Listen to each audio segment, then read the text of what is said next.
These women are completely out of touch with reality. And you're right. The View took a dramatic turn as Karoline Leavitt dropped bombshell revelations that left the hosts scrambling to defend themselves. Democrats in the media are now unloading all their nasty attacks on rising Trump White House star and new press secretary Karoline Leavitt. Watch this. Today, we're breaking down exactly what went down, why her exposé has everyone talking, and what it means for the future of the show. If you've been wondering what really caused this meltdown, you're in the right place. The drama has hit the airwaves, and it's all because of Karoline Leavitt shaking up the political landscape. These women are completely out of touch with reality, and you're right, ABC should wake up. It's no secret that The View loves stirring the pot, but this time, they bit off way more than they could chew. When Karoline Leavitt stepped into the spotlight as Trump's press secretary, Democrats were quick to launch their attacks. She's probably been put in there because, according to Donald Trump, she's a 10. You know that's what it is. But their smear campaign didn't just fail, it completely backfired. What started as petty jealousy has now left their reputations in shambles. Now, thanks to Karoline's no-holds-barred approach, the hosts of The View are left scrambling to clean up their own mess. And trust me, the fallout is nothing short of spectacular. Joy Behar, a self-proclaimed feminist who constantly preaches about empowering women, just crossed a line that's hard to ignore. Instead of acknowledging Karoline Leavitt's accomplishments, she reduced her success to nothing more than her looks. This hypocrisy is glaring. How can someone claim to stand for women's rights and then tear down a young, successful woman in the same breath? Well, Karoline is in a league of her own and didn't hesitate for a second to call these woke cronies out. These women are completely out of touch with reality, and you're right, ABC should wake up. But wait a minute, if Karoline is a 10, where does that leave Joy Behar? Well, leave it to Greg Gutfeld from Fox News to deliver the punchline in his signature style. Greg didn't hold back, throwing some major shade at Joy that had everyone talking.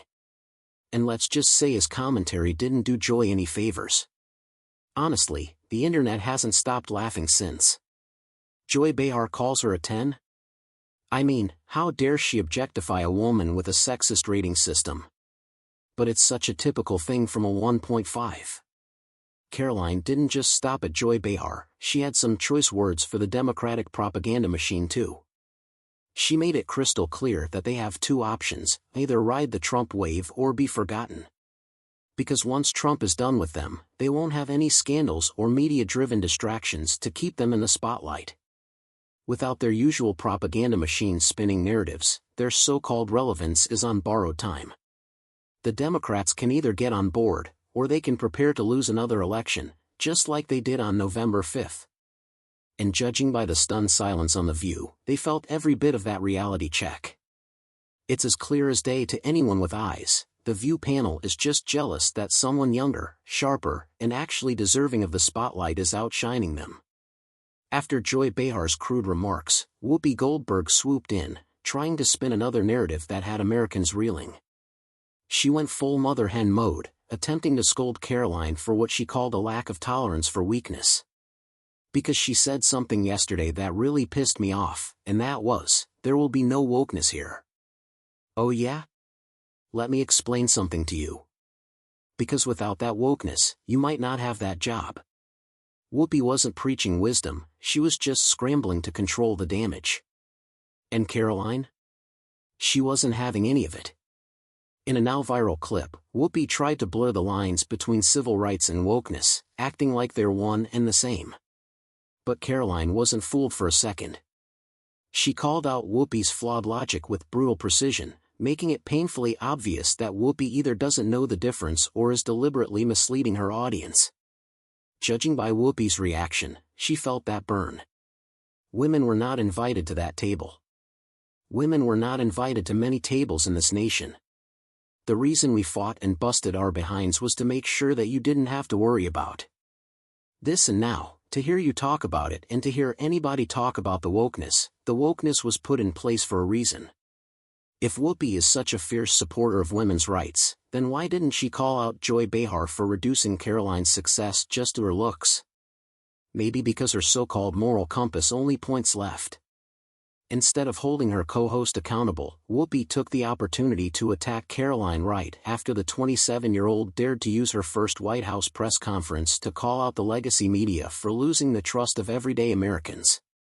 And just like clockwork, Whoopi conveniently pulled the race card, trying to frame the discussion around identity politics rather than addressing the real issue, classic deflection. Because black people couldn't get into colleges, because women could not get into the colleges they wanted to go to, this is all women. Whoopi didn't just stop there. She went full condescension mode, claiming that Karoline doesn't even understand what wokeness means. According to Whoopi, the only reason Karoline criticized it was because she thinks it's a terrible thing to be. She claimed it's not a terrible thing to be. That's why we fought.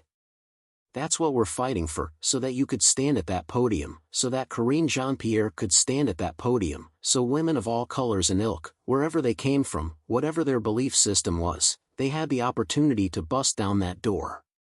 But let's be honest, Karoline knows exactly what wokeness is, and that's why she called it out. Whoopi's attempt to gaslight the audience into thinking Karoline was just throwing around buzzwords completely backfired. And if the hypocrisy wasn't already sky-high, Karoline really put The View on blast for their latest outrageous claim, trying to pin an assassination attempt on Elon Musk. In a fiery takedown, she pointed out the irony of the hosts constantly pushing for accountability while recklessly spreading baseless accusations. How ironic that Whoopi Goldberg, Joy Behar, and the rest of the ladies on The View spend their time calling Republicans the conspiracy theorists, but they have been wrong about everything they have said over the last couple of years. She reminded them that just a few years ago, the media was singing a very different tune. But now, they're so desperate to control the narrative that they'll twist anything to fit their agenda. And let's just say Karoline wasn't about to let them get away with it. They liken President Trump to Hitler. They have mocked him, they have shamed him, they have lied about him consistently on their show. And it was a joy to watch them on November 6th when they realized that tens of millions of Americans do not listen to the lies that they have spewed for years. The View and other legacy media outlets have operated without restraint, pushing whatever narrative suited them. They've controlled the conversation, silenced opposition, and shaped public opinion with little to no consequences. But thanks to Karoline's bold stance, the era of unchecked propaganda is coming to an end. With her push for accountability, these outlets are finally being forced to answer for their reporting. She's young, but she's wise beyond her years, and she has access to the president, which is something someone didn't have. And let's be real, that's their worst nightmare. Because without the ability to spin the truth freely, their entire playbook starts falling apart.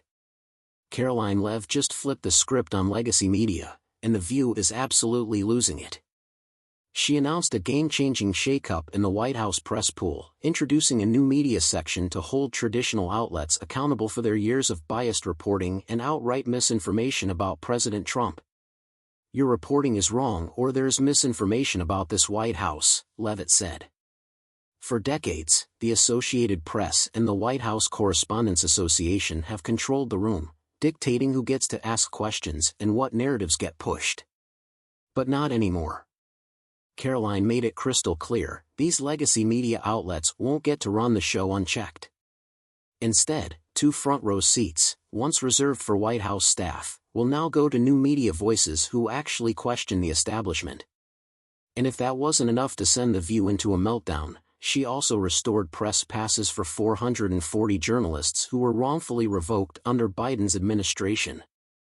The president doesn't surround himself by anybody smart, Joy Behar and the others on The View scoffed. Of course, this was going to happen. This is why conservative women just have to move on, do their thing, and not worry about the criticism from folks like those on The View. We are expecting the media to be hostile. While many praised this push for transparency, the View panel had a very different reaction. Because let's be honest, the last thing they want is a press corps that actually challenges their narrative. Oh, the irony. For years, mainstream media, including The View, has been doing exactly that, pushing half-truths, twisting narratives, and spouting whatever fits their agenda. But now that Karoline Leavitt is actually holding them accountable, suddenly Whoopi wants to talk about standards? Give me a break. she was conflating two ideas. The word wokeness didn't seem like she really understood what it meant, or certainly not the way Karoline Leavitt meant it when she made that statement. Instead, Whoopi conflated it with civil rights, women's right to vote, and property ownership. But that has nothing to do with wokeness, which is, of course, about putting people in positions based on immutable characteristics rather than the merit they bring to the table. At the end of the day, it's not really about journalism or ethics, it's about attention. These hosts thrive on being in the limelight, dictating what the public should think.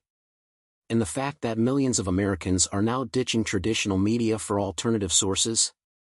That's the real reason they're panicking. Because for the first time in years, they're losing control of the narrative, and they hate it. The 27-year-old, who made history as the country's youngest press secretary, scolded traditional media for losing trust and said millions of Americans are instead looking to other outlets for their news. We know for a fact that there have been lies pushed by many legacy media outlets in the country about this president, about his family, and we will not accept that, she stated. We will call you out when we feel your reporting is wrong or there's misinformation about this White House. And now, The View is finally feeling the heat. For years, they've had the luxury of running their mouths without any real pushback, spreading misinformation, smearing political opponents, and gaslighting their audience.